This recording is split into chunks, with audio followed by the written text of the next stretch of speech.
নমস্কার সকলকে। Dream explore with ফ্লেভারে আপনাদের স্বাগত। ঠান্ডাটা বেশ জমিয়ে পড়েছে, আর তার সাথে বাজারে চলে এসেছে নতুন আলু। তো নতুন আলু দিয়ে আজকে আমাদের পঞ্চম রেসিপি নিরামিষ কাশ্মীরি আলুর দম। চলুন তাহলে রান্নাটা শুরু করি। আলুর দম বানানোর জন্য নিয়েছি 750 নতুন আলু। আলুগুলোকে ভালো করে ছুলে নেওয়ার পর ধুয়ে এইভাবে একটা কাঁটা চামচ দিয়ে কাট করে নিতে হবে, তাহলে আলুর স্বাদটা দ্বিগুণ পরিমাণে বেড়ে যাবে। কারণ এর মধ্যে ভালোভাবে নুন, তেল, মশলা সবটাই প্রবেশ করবে। এটাই হলো আজকে রান্নার প্রথম টিপস। ওভেনে কড়াইটা বসিয়ে দিয়ে তার মধ্যে সর্ষের তেল দিয়ে হাই ফ্লেমে গরম করে নিয়েছি। এবার ফ্লেমটা একটু কমিয়ে এর মধ্যে আলুগুলো এক এক করে ছেড়ে দেবো।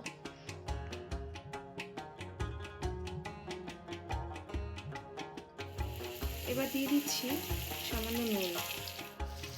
এই সময় ফ্লেমটা মিডিয়াম রাখবো, তাহলে পরে আলুগুলো ভেতর থেকে সুন্দর সেদ্ধ হয়ে আসবে। এখন দিচ্ছি রং হওয়ার জন্য সামান্য পরিমাণে হলুদ গুঁড়ো। 10 মিনিট আলুগুলো শ্যালো ফ্রাই করার পর 50% মতন কুক হয়ে এসছে। এই স্টেজে আমরা আলুগুলোকে তুলে নেব।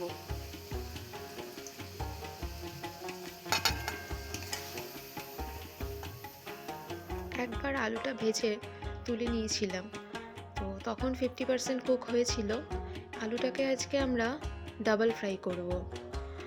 এটা হলো আজকে আমাদের সেকেন্ড টিপস, যে কাশ্মীরি আলুর দম করার জন্য ডাবল ফ্রাই করলে পরে প্রথমবারে আলুটা সুন্দর করে সেদ্ধ হবে, আর সেকেন্ড টাইম আলুর ওপরে একটা ক্রিসপিনেস থাকবে।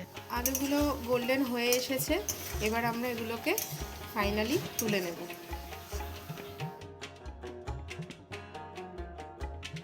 এবার আমরা আলুর দমের জন্য মশলাটা তৈরি করব।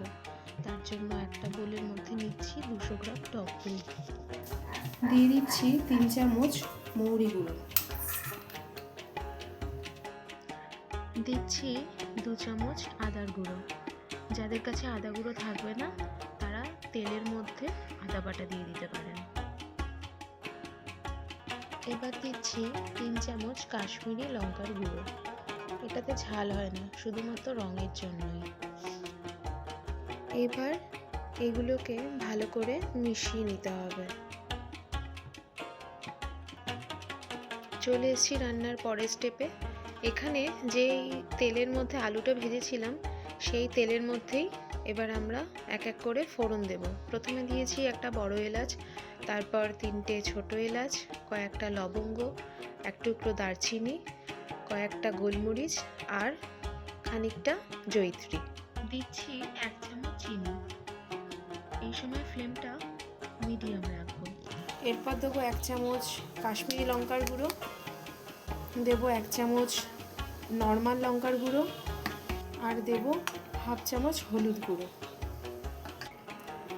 দিয়ে দিচ্ছি 1 চামচ হিং। এবার দিয়ে দেবো তৈরি করে রাখা দইয়ের মিশ্রণটা। এবার এই মিশ্রণটাকে ভালো করে মিশিয়ে নিতে হবে, আর এই সময় অবশ্যই ওভেনের ফ্লেমটাকে লো রাখতে হবে। এটাই হচ্ছে আজকে আমাদের রান্নার শেষ টিপস। তেল ছাড়তে শুরু করেছে, এবার এর মধ্যে আমরা অল্প একটু জল দেব।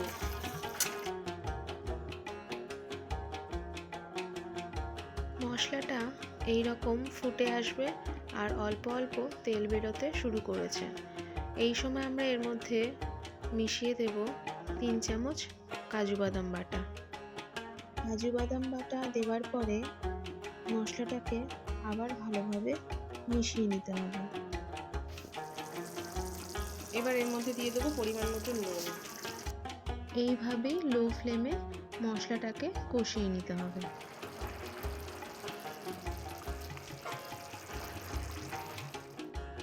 মশলা থেকে তেলটা ছেড়ে এসেছে, এবার আমরা এর মধ্যে এক এক করে ভেজে রাখা আলুটা দিয়ে দেব।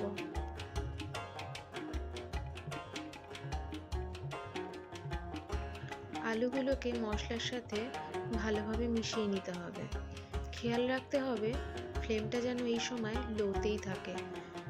লো ফ্লেমে মশলা আর আলু যদি ভালোভাবে কষানো যায় তাহলে পরে আলুর দমের স্বাদটা অনেক মাত্রায় বেড়ে যাবে। আলুর দমটা প্রায় হয়ে এসেছে, তেলটাও এর থেকে বেরিয়ে এসেছে। এবার আমরা এখানে অল্প একটু গরম জল মেশাবো, কেননা আলুটা 90% মতন সিদ্ধ হয়ে গিয়েছিল কষাতে কষাতে। বাকিটা সিদ্ধ করার জন্য এই জলটা মেশানো।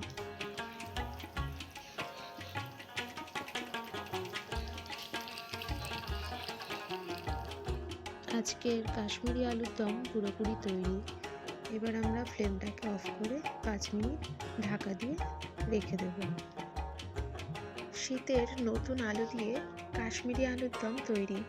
আপনারাও বাড়িতে লুচি বা পরোটার সাথে ট্রাই করুন এই আলুর দমটা, আর কমেন্টে অবশ্যই জানাবেন কেমন হয়েছে। যদি ভালো লেগে থাকে ভিডিওটাতে একটা লাইক করবেন, পরিবারের সাথে বন্ধুদের সাথে রেসিপিটা শেয়ার করবেন, আর আমাদের চ্যানেলটিকে সাবস্ক্রাইব করে আমাদের পাশে থাকবেন। ধন্যবাদ।